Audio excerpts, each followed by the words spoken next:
ang pambansang awit ng Pilipinas.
Good day to each and everyone who is attending virtually present at this time of our graduation ceremonies for our beloved and very precious graduates for the school year which ends at this time.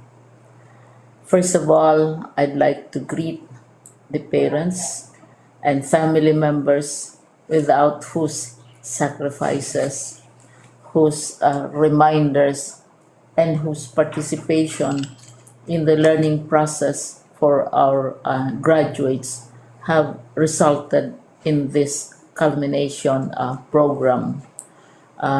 This year, your role has changed drastically, where we've always believed that the matter of educating our children rests nearly exclusively on our teachers and our staff. This time, you parents, you family members, you who are in the households of our learners have expanded your role and contributed to this wonderful day wherein finally, our learners are graduating in this culmination exercise. So, congratulations, because this year has not been very easy, has not been a picnic for our teachers, for our family members, as well, especially the parents, mothers, fathers, sisters, brothers, and all who have contributed to the achievement of our learners at this time. So, maraming salamat at congratulations, parents and family members. Mas malaki ang role ninyo at this time compared to earlier graduation exercises.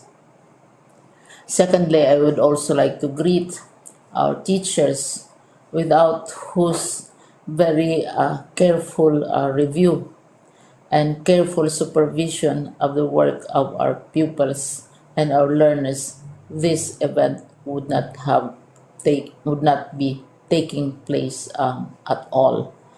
And so, thank you, teachers. Your role has also expanded. In addition to seeing to it that the modules are faithfully followed, the assignments are correctly implemented, and the learners are truly learning, and you have had to deal with new ways of assessing the performance also of the learners. So, congratulations, teachers, for enduring, for your patience, for your love for our learners, and your willingness to engage in a way and methods of teaching which are different from those which are used to. Assessment must have been especially difficult for you, especially since you were not able to see most of the time our students in face-to-face meetings, and most of the meetings, of course, were virtual.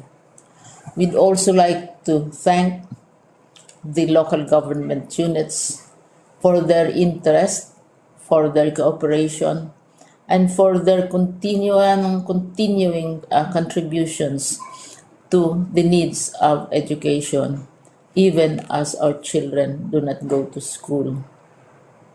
Your donations of material as well as financial resources at this time are most welcome, and your advice has been taken seriously not only by our teachers, by our school officials, but also by our officials in the Department of Education.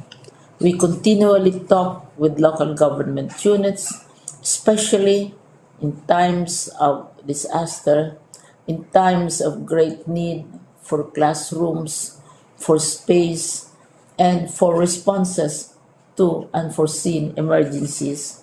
Thank you, local government units. But of course, most of the congratulatory greetings fall on the deserving graduate. Each and every one of you is truly special. You are different from the other graduates who have passed through the portals of your school. You went to school practically without seeing your teachers, if at all. You went to school with your parents, your mothers, and your fathers hovering over your shoulders and seeing to it that you are able to complete your assignments. You are completing your studies at a time when examinations and assessments are different.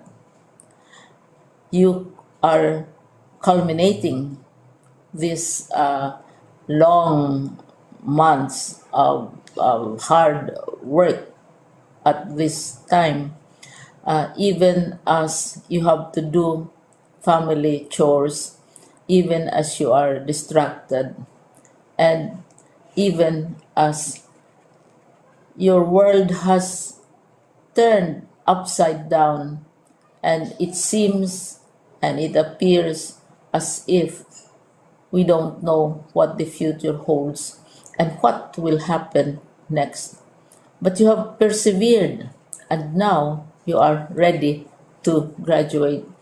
And therefore, you deserve each and every bit of congratulations from us in the Department of Education, from your parents and family members, your teachers, from the officials in local government, as well as in the parent teachers associations.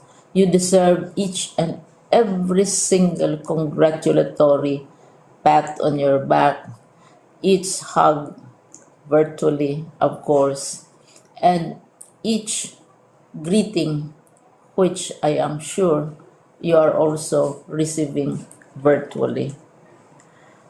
I don't know if you will remember this event many years from now. I have tried to recall myself who our graduation speaker was when I finished high school and when I finished my college studies.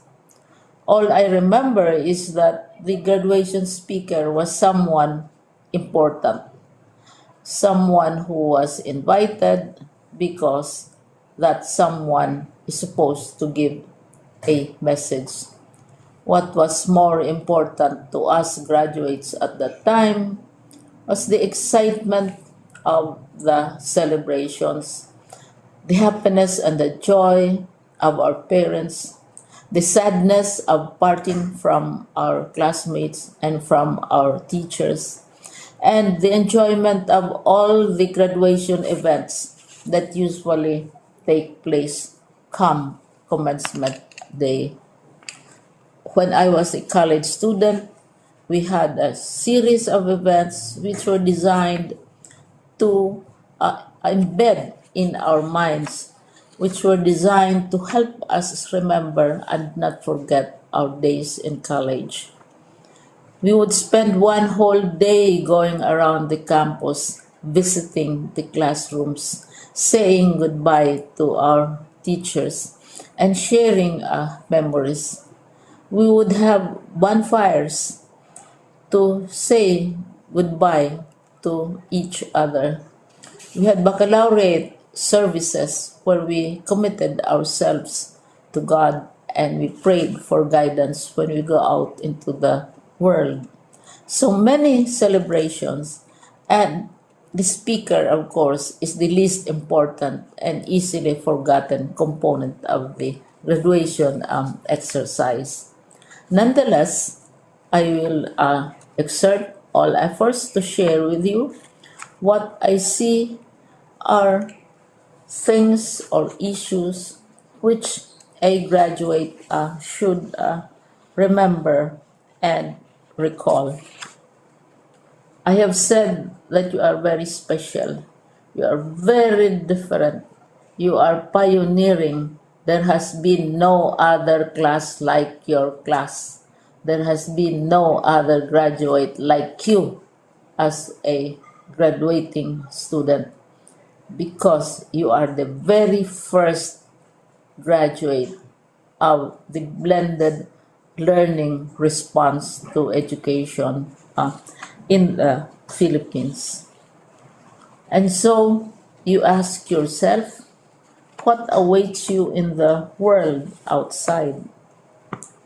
You can either work, because the kind of curriculum you survived and underwent as a student will enable you to go to work if you wish to go to work. Some of you will proceed to further studies, and this would be a wonderful thing, because there are many opportunities for further expanding your knowledge, for further answering and looking for explanations of issues, events that make you curious, especially in science, in technology, and also in the arts. So you can work, you can go to further studies, and perhaps some of you will settle down, hopefully not too soon, so you can pursue what you really want to do.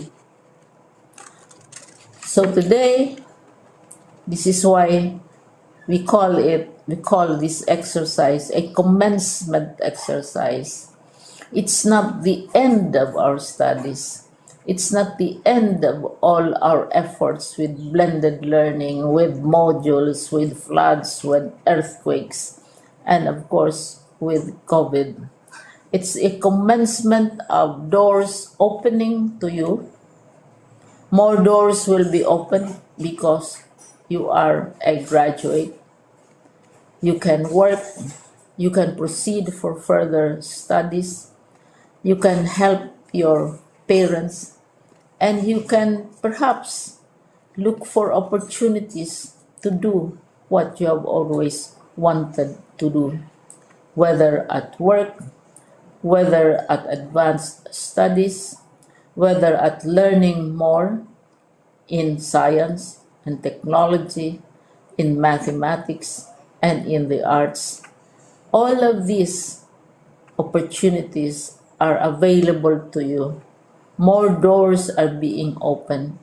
I hope you will select the door which arouses your curiosity, the door which will help you know more about this world, and the door which will allow you to contribute to the development of our country and contribute whatever we can to solve our problems and our challenges.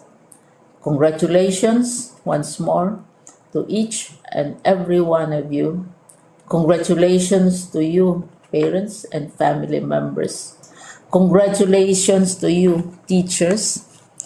When I was chair of the board of Silliman University, each time we had graduation ceremonies, during the baccalaureate and during commencement itself, I would cry. I would cry because you are sending out into the world a new batch of graduates, and we want to be sure that what is awaiting them is appropriate. We want to be sure that they are ready for what awaits them when they select which door to open. And so we tell you, go out to the world, do whatever you want to do. God be with you, and be assured that all of us love each and every one of you. Congratulations.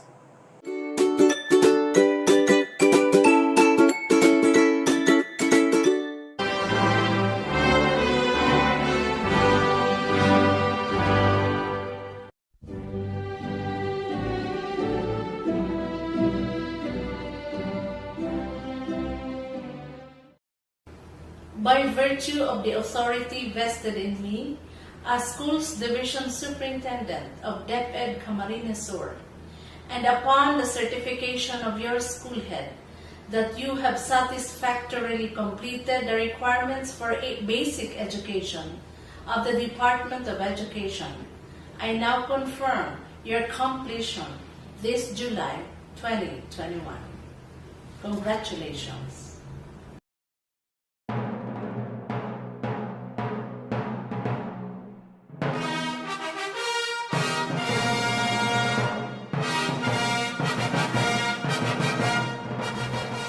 On behalf of the other officials of SDO Camarines Sur, I take joy and pride in congratulating you all, completers of school year 2020-2021, as well as your school head, teacher advisors, parents and guardians, for this very significant milestone in your lives. I am confident that our beloved teachers, with the support of the non-teaching personnel and stakeholders, have equipped you with all the knowledge, skills, and attitudes essential in addressing challenges in this time of pandemic.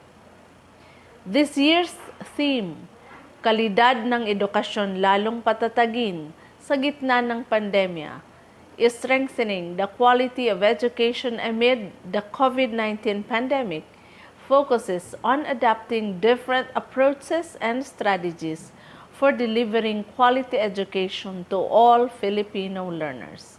I'm sure the school implemented different learning modalities, modular, hard and soft copies, radio and TV-based lessons, online learning, either synchronous or asynchronous, making blended learning really an alternative way of making education continue. I commend the synergy between and among the school and its stakeholders, the efforts and resources these champions put in the Basic Education Learning Continuity Plan, all aim at developing you who will contribute meaningfully to building the nation. Indeed, this is a true manifestation of DepEd's Sulong Edukalidad KITE, K-12 Curriculum Review and Update, improvement of learning environment, teachers' upskilling and reskilling, engagement of stakeholders for support and collaboration. May their meaningful engagements truly motivate us to help realize our vision and mission to provide all Filipino learners quality, relevant, inclusive, and liberating education, thus helping them achieve their bright future. I thank them for all the opportunities given you. Their support, sacrifice, and aspirations paid off today, your completion ceremonies. Completers, even if we are experiencing the new and next normal brought about by the COVID-19 pandemic, I like you to succeed and be part of the mission to improve the Philippines in whatever role you will assume and wherever you will be destined to be. Congratulations and God bless us all.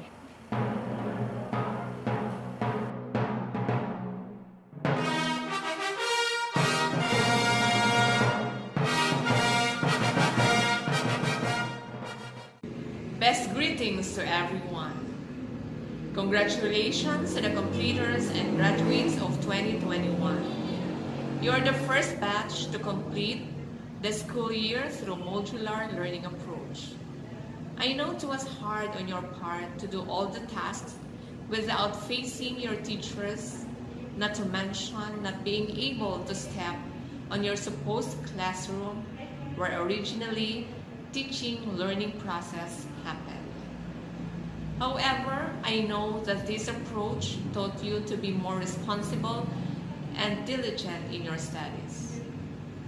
Now that you have completed another phase of your studies, I wish you good luck and all the best in life. Know that all your teachers and parents will always be around to guide and support you, to provide you the quality of education that you deserve, no matter how difficult the situation may be. Always remember that your success depends in you. Magsumikap kayo, huwag susuko sa hamon ng buhay dahil ang pagiging matyaga, responsable at disiplinado ang makakatulong sa inyo upang makamit ninyo ang inyong mga pangarap.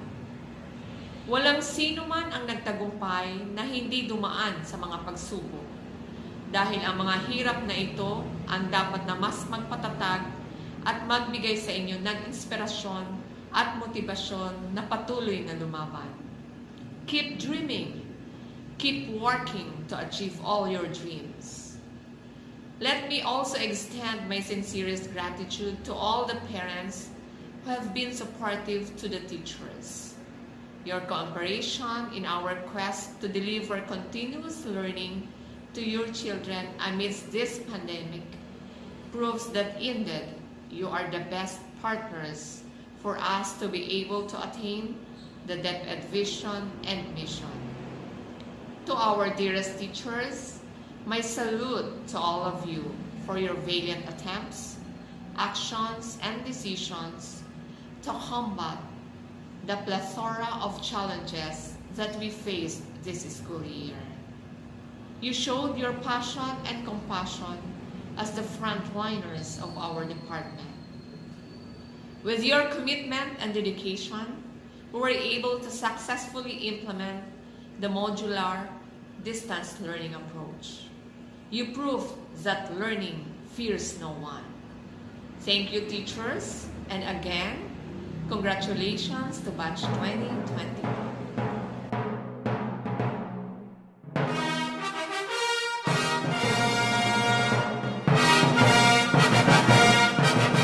I am deeply honored to be a part of the first virtual graduation of Bagong Sirang Elementary School in the time of COVID-19 pandemic. It is with great joy that I express my congratulations to the 2020-2021 graduates and the elementary and their parents in this school. Wish you well as you prepare to embark on a more significant phase of your lives. We are individuals of different abilities and talents. And when we engaged in the same activity, there were varying degrees of excellence in all of us. We must always work to improve. As we keep doing it, we get better to do it by taking advantage of our knowledge and intuition. We can also learn from other people. Keep an open mind, and the world is a classroom where we go on learning through our entire life. Remember, excellence is just at your fingertips. You could be as good as you can be, but it requires persistence and hard work. Make an effort and you will be surprised. If you begin right, it continues easy. If you nurture a plant, it will grow with no effort at all. Because inside all of us is the seed to be what we will be, and we will have a richer and more rewarding life. Years from now, I see graduates of Bagong Sirang Elementary School as men and women bringing change and creating reforms in varied fields they have chosen. May it be in healthcare, business, humanities, science, education, and even local governance. I see them as the next batch of leaders and doers who possess that indomitable spirit, believing that difficult endeavors could be realized through hard work and patience. As you continue to seek knowledge and to hone your skills in your chosen tracks, it is equally important to understand the role it will play and the potential impact it will yield to the society. Thus, do not forget that in your journey to the fulfillment of your childhood dreams, there are others whose dreams depend on the choices you will make. Hence, your choices must be deliberate, discerned, planned, and consistent. My dear graduates, move on with faith and confidence and bring into play the values with which you have been equipped during your years in the elementary. For faith is the confidence that what we hope for will actually happen. Again, congratulations. God be with you always.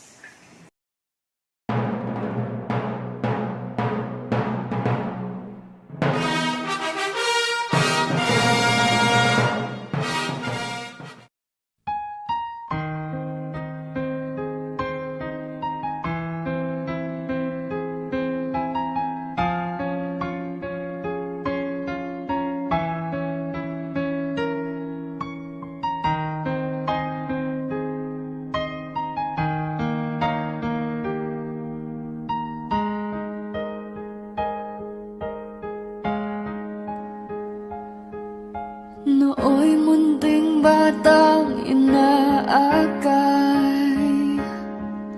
inaalalayan bawat paghakbang. Ngayon'y nakatayo sa aking mga paa. Salamat aking nanay, aking tatay.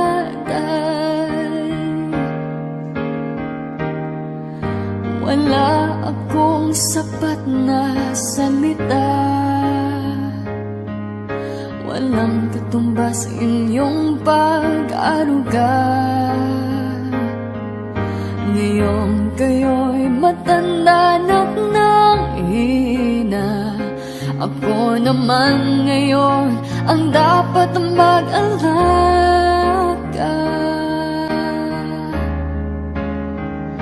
Kayo ba'y aalalayan at aka'y hindi?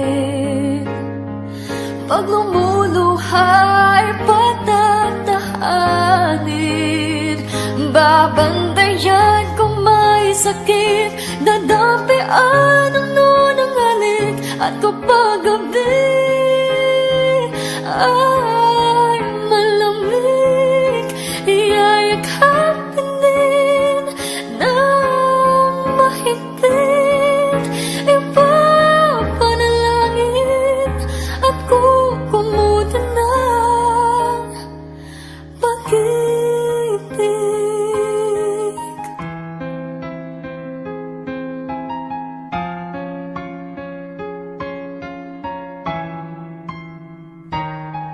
Tanda ko ang hirap ninyo sa akin, puyat, pagod, lungkot ay tiniis.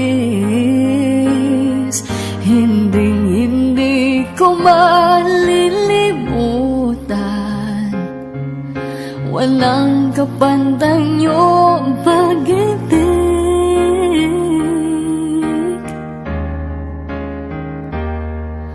Huwag kayong mag-alala, sa puso't isip ko'y nakatanim. Sa aking sambahay ay padarama ko rin, wala walang katumbas niyong pag-ibig.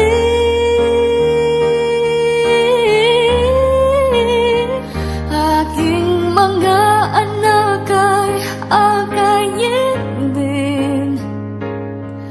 Pag lumuluhay, patatahanin. Babandayan kung may sakit, dadampian ang nunang halik. At kapag gabi ay malamig, iyayakapin din ng mahigpit. Ipapanalangin at kukumutan ng pag-ibig.